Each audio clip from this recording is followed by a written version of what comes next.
Police have fired tear gas at anti-government protesters, throwing rocks, setting tyres on fire and blocking roads in the Colombian capital, Bogota. Activists have been on the streets since November. They oppose tax and pension reforms and demand an end to the killing of rights activists. Protesters also want a peace deal with the country's rebel movement. And that brings you right up to date. Thanks for staying with RT International. Stick around if you can. I'll be back with more in half an hour.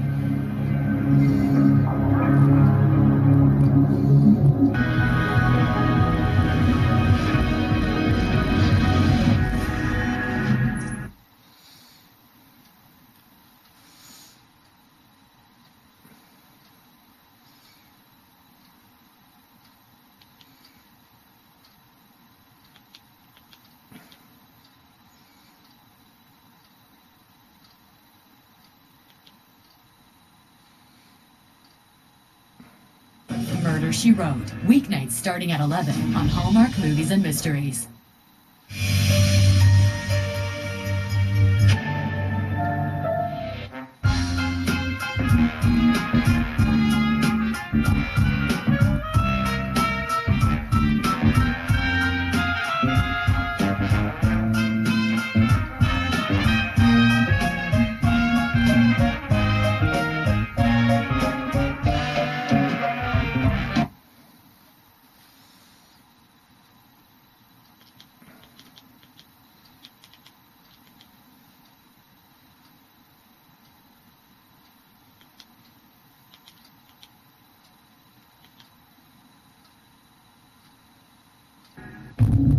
In a world of fake partisan news, lock.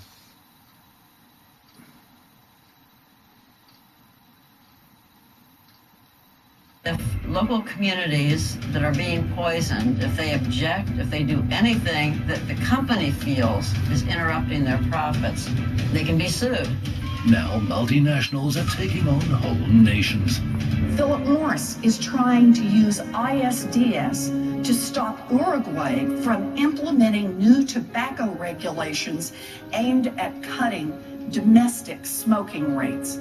A French company sued Egypt because Egypt raised its minimum wage. Can democratic choice ever trump corporate law? Join us as we try to find out on RT.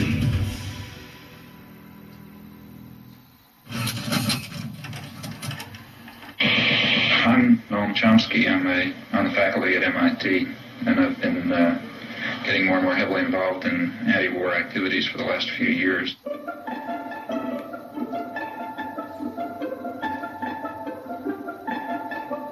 n0am Chomsky has made 2 international reputations. The widest is as one of the national leaders of American resistance to the Vietnam War. The deepest is as a professor of linguistics who, before he was 40 years old, had transformed the nature of his subject. You are identified with the New Left, whatever that is. You certainly have been an activist as well as a writer. Professor n0am Chomsky is listed in anybody's catalog as among the half-dozen top heroes of the New Left. This standing he achieved by adopting over the past 2 or 3 years a series of adamant positions projecting at least American foreign policy, at most America itself.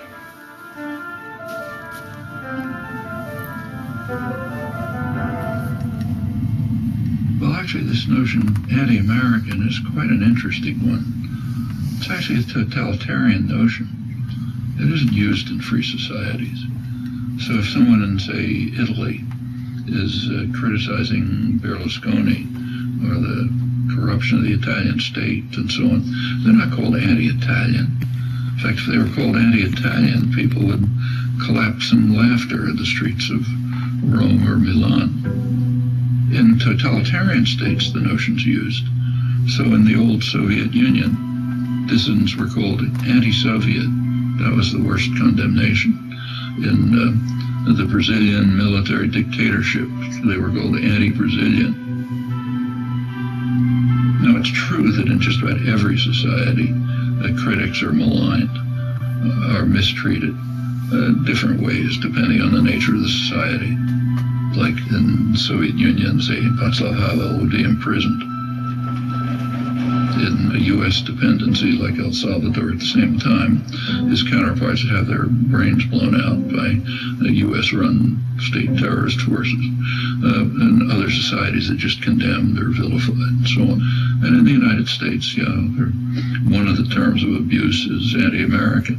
There's a couple of others, like, Marxist. There's an array of terms of abuse. But in the United States, you have a very high degree of freedom. And so if you're vilified by some commissars, who cares? You go on to your work anyway. These concepts only arise in a culture where if you criticize state power, and by state I mean more generally not just government, but state corporate power, if you criticize concentrated power, you're against the society, you're against the people.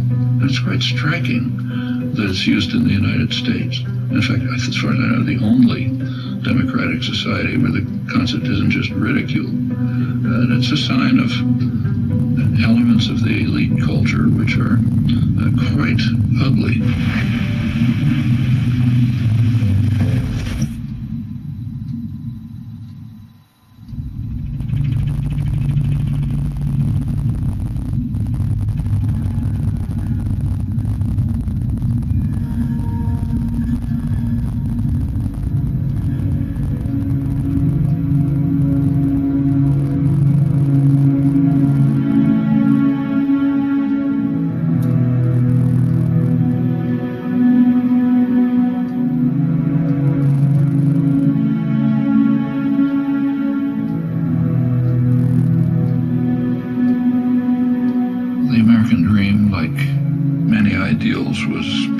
Symbolic, but partly real.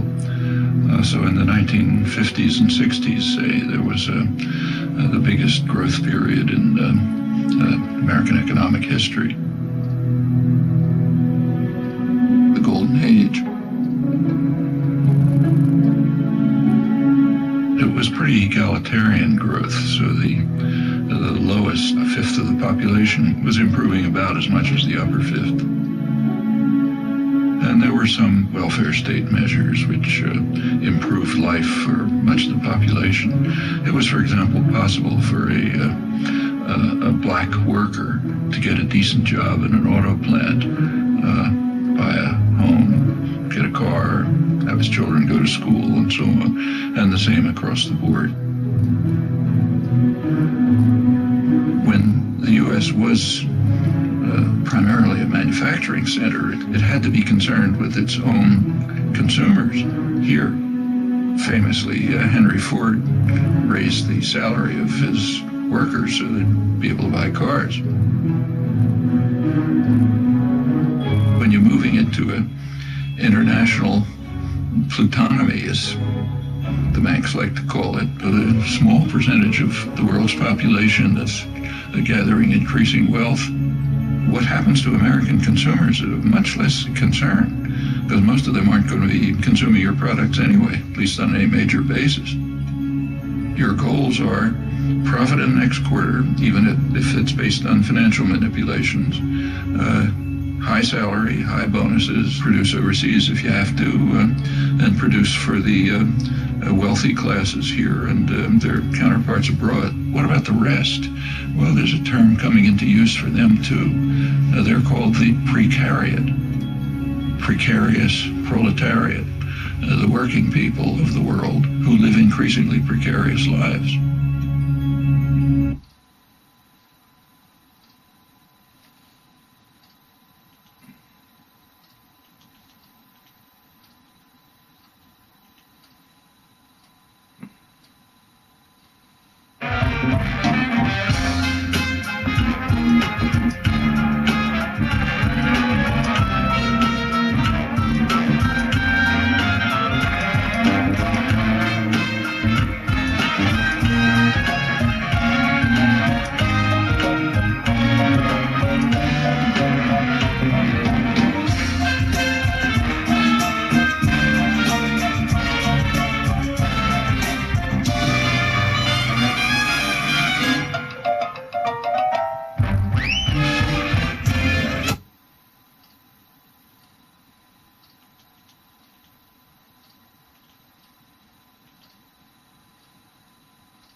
it's related to the attitude toward the country altogether.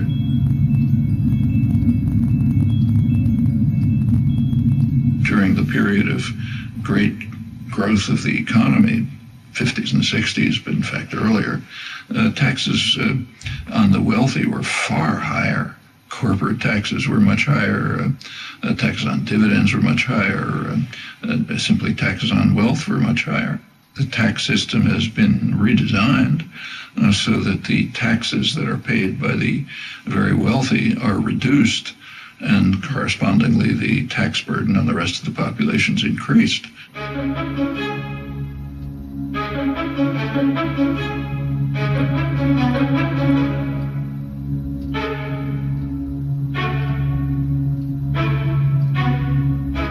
Now the shift is towards trying to keep taxes just on wages and on consumption, which everyone has to do, not say on dividends, which only go to the rich. The numbers are pretty striking.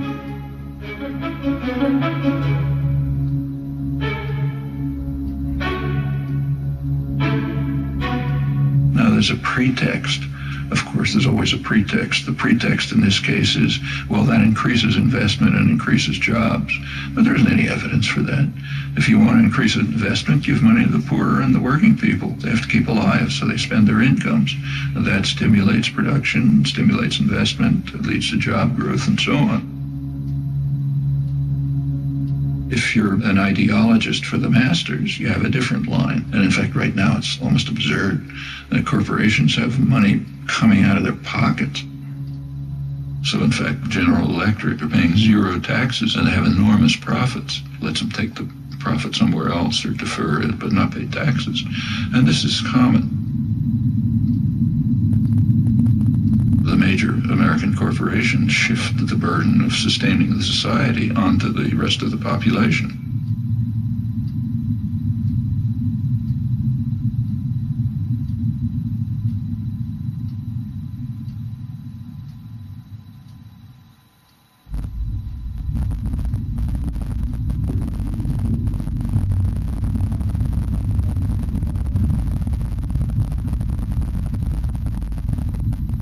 Solidarity is quite dangerous.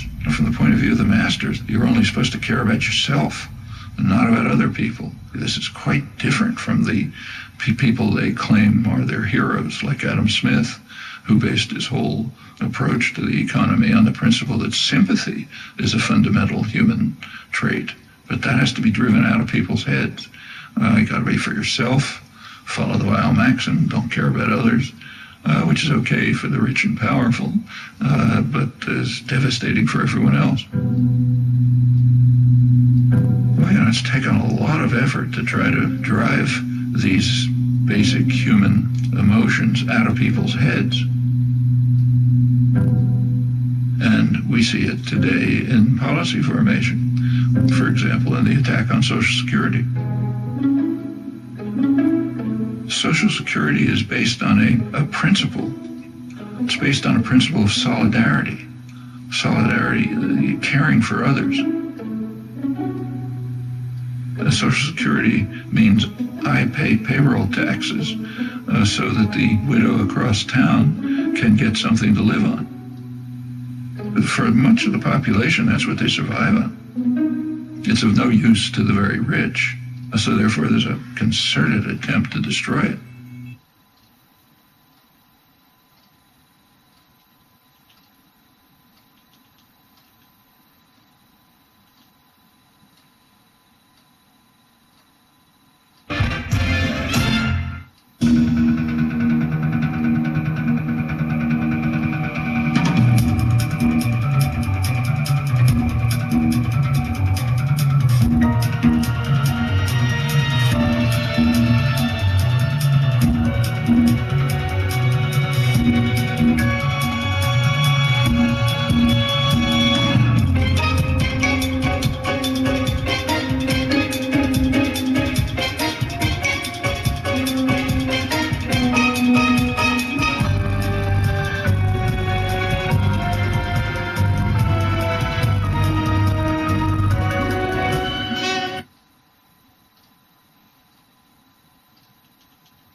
destroy it. One of the ways is defunding it. You want to destroy some system, first defund it. Then it won't work, people will be angry, they want something else. That's a standard technique for privatizing some system. We see it in the attack on public schools. Public schools are based on the principle of solidarity. I no longer have children in school, they're grown up. But the principle of solidarity says, I happily pay taxes so that the kid across the street can go to school. That's normal human emotion. You have to drive that out of people's heads. I don't have kids in school, why should I pay taxes, privatize it, so on. The public education system, all the way from kindergarten to higher education, is under severe attack. I mean, that's one of the jewels of American society.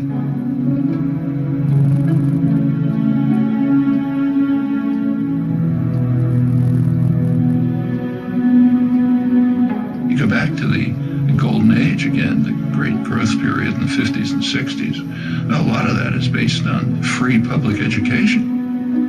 One of the results of the Second World War was the GI Bill of Rights, which enabled veterans, and remember that's a large part of the population, and to go to college. They wouldn't have been able to otherwise. They essentially got free education. Where a community, state, or nation courageously invests a substantial share of its resources in education, the investment invariably is returned in better business and a higher standard of living. The U.S. was way in the lead in developing extensive mass public education at every level. By now, more than half the states, most of the funding for the colleges comes from tuition, not from the state. That's a radical change. And that's a terrible burden on students. It means that students, if they don't come from very wealthy families, they're going to leave college with big debts. And if you have a big debt, you're trapped. I mean, maybe you wanted to become a public interest lawyer, but you're going to have to go into a corporate law firm to pay off those debts. And by the time you're part of the culture, you're not going to get out of it again. And that's true across the board.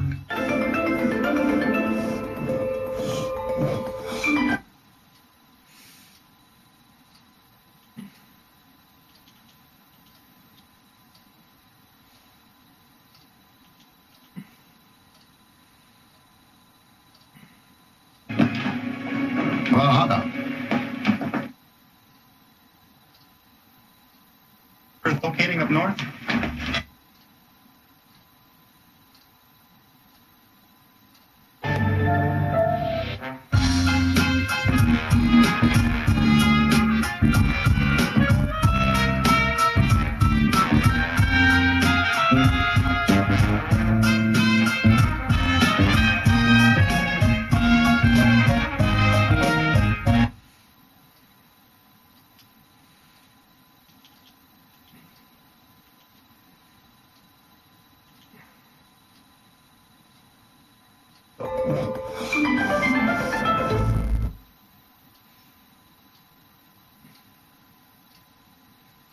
Plastic is not going to change the equation one iota, right? Because it's too far gone.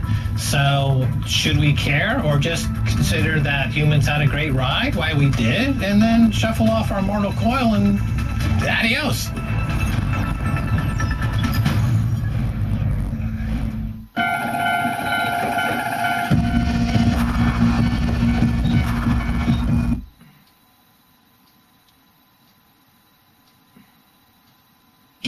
But nevertheless could easily handle essentially free.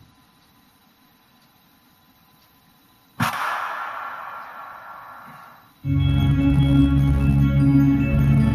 the 1950s, it was a much poorer society than it is today, but nevertheless could easily handle essentially free mass higher education. Today, a much richer society claims doesn't have the resources for it. That's just what's going on right before our eyes. That's the general attack on principles that, I mean, not only are they humane, they're the basis of the prosperity and health of this society.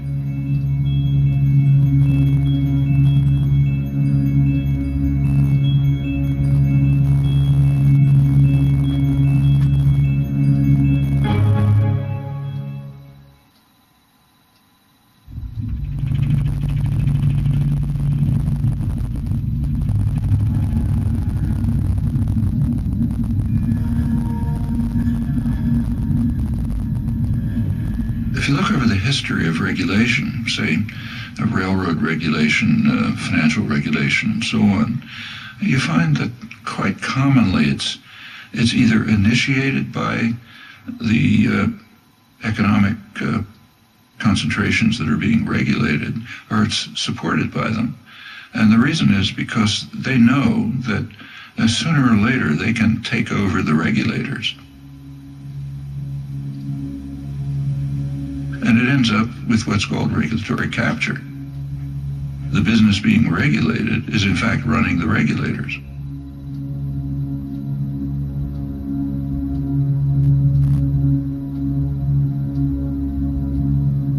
Bank lobbyists are actually writing the laws of financial regulation. It gets to that extreme. And that's been happening through history, and again, it's a pretty natural tendency when you just look at the distribution of power. One of the things that expanded enormously in the 1970s is lobbying, as the business world moved sharply to try to control legislation. The business world was pretty upset by the advances in public welfare in the 60s, and in particular by Richard Nixon. It's not too well understood, but he was the last New Deal president, and they regarded that as class treachery. In Nixon's administration, you get the consumer safety legislation, safety and health regulations in the workplace, the EPA, the Environmental Protection Agency. Business didn't like it, of course. They didn't like the high taxes, they didn't like the regulation, and they began a coordinated effort to try to overcome it. Lobbying sharply increased. Deregulation began with a real ferocity. There were no financial crashes in the 50s and the 60s because the regulatory apparatus of the New Deal was still in place.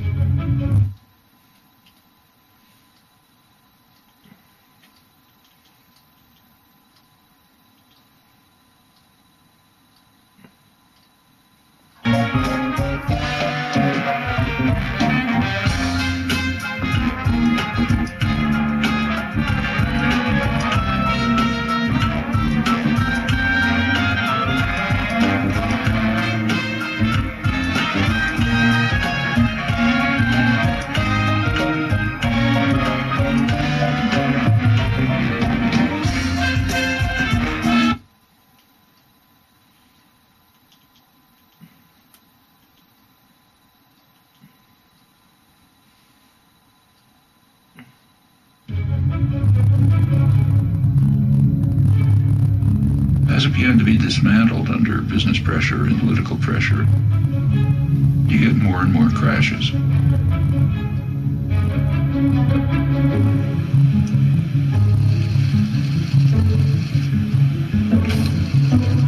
And it goes on right through the years. 70s sort of starts to begin.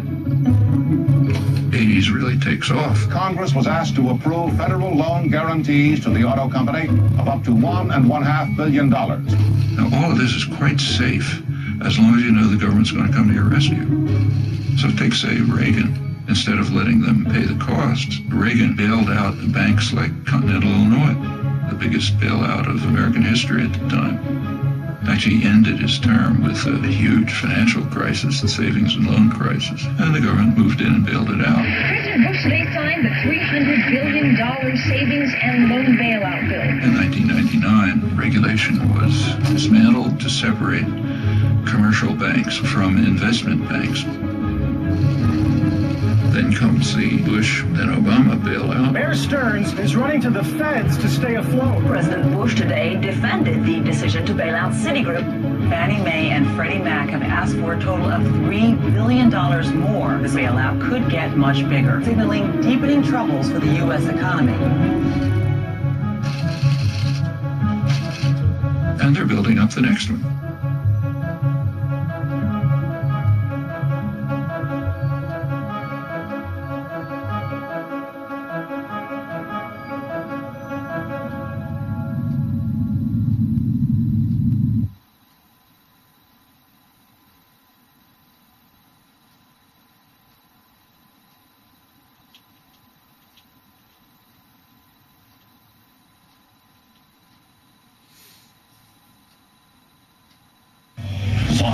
Up and down the coast, from the beaches to the valleys.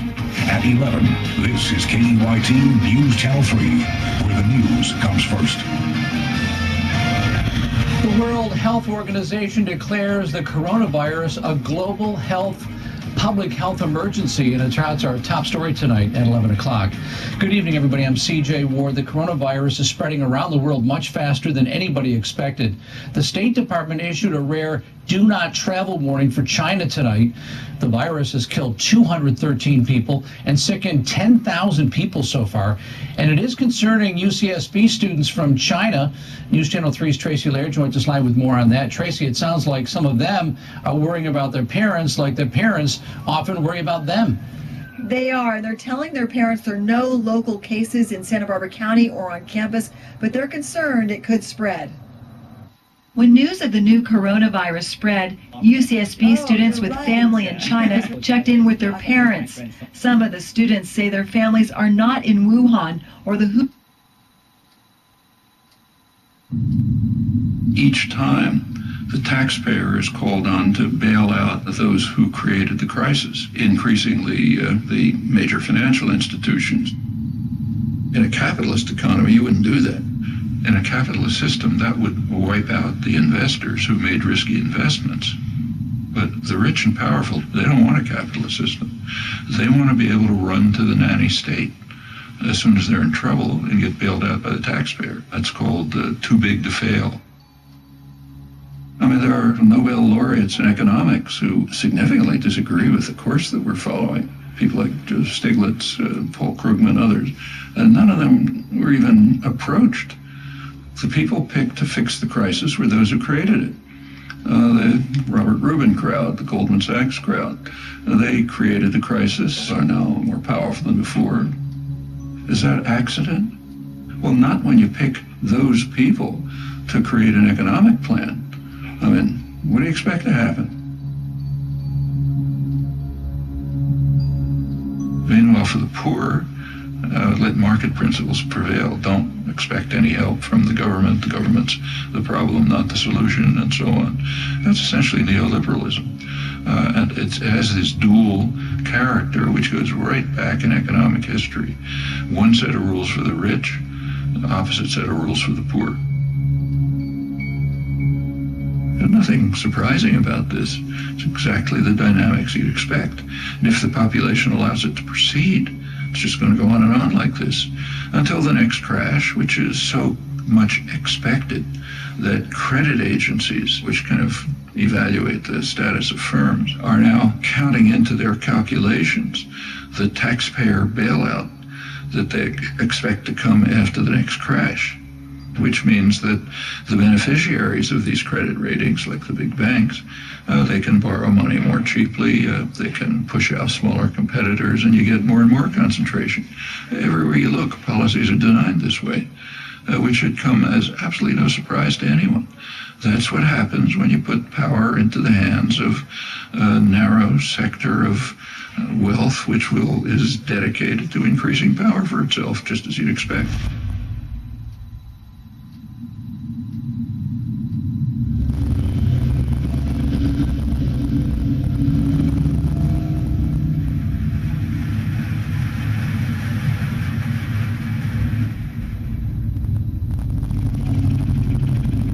Concentration of wealth yields concentration of political power, particularly so as the cost of elections skyrockets, which kind of forces the political parties into the pockets of major corporations. The Citizens United, this was January 2009, I guess.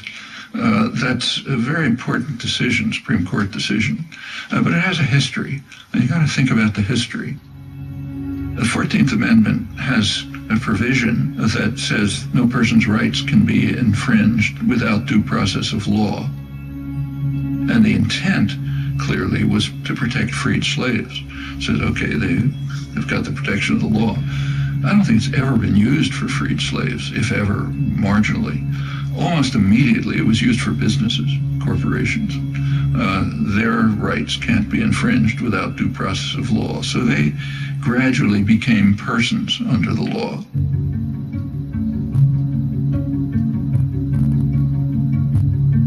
corporations are state-created legal fictions.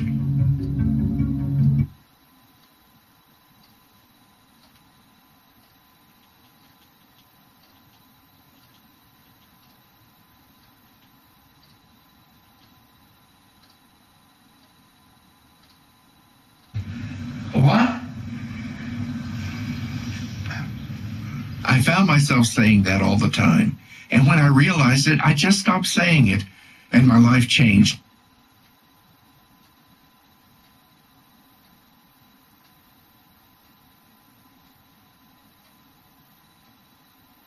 Of 123. Save at Trojan.com. Sunday, INSP has the game plan to clobber the competition. Somebody ought to belt you in the mouth. The Punch Bowl Legendary Movie Marathon. Got anything to do with those knuckles? Got myself shaven. 6 hard-hitting movies that pack a punch. Featuring the INSP premiere of The Sackets. My job here is to keep the peace. You're a good fight, man. I'll say that for you. The Punch Bowl starts 9 a.m. Sunday. Get up. Only on INSP.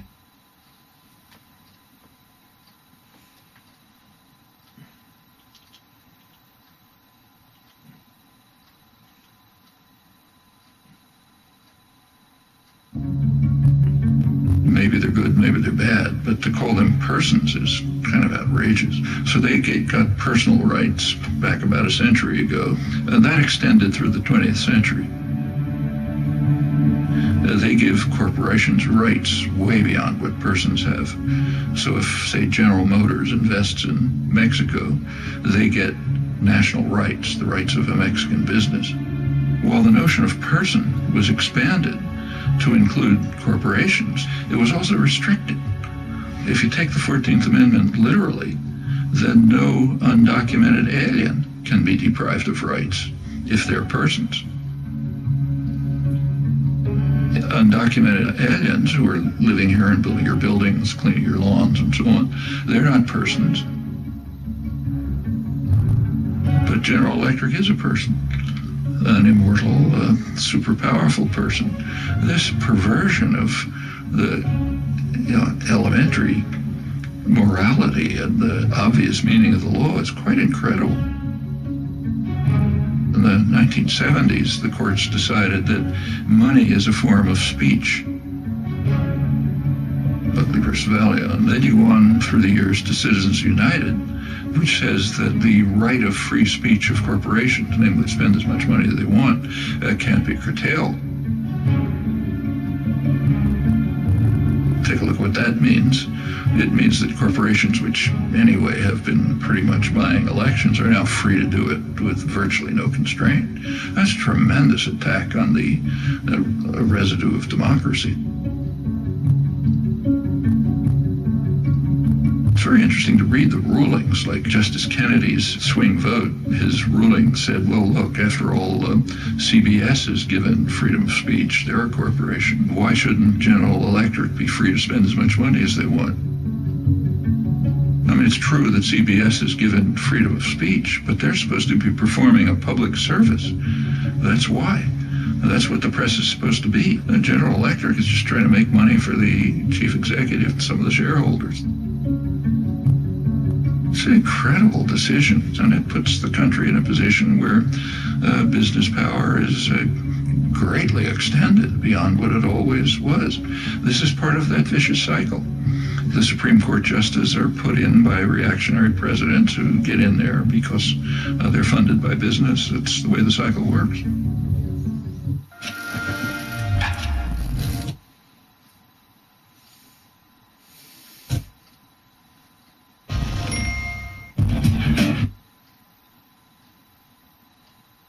كنت عايش بمكان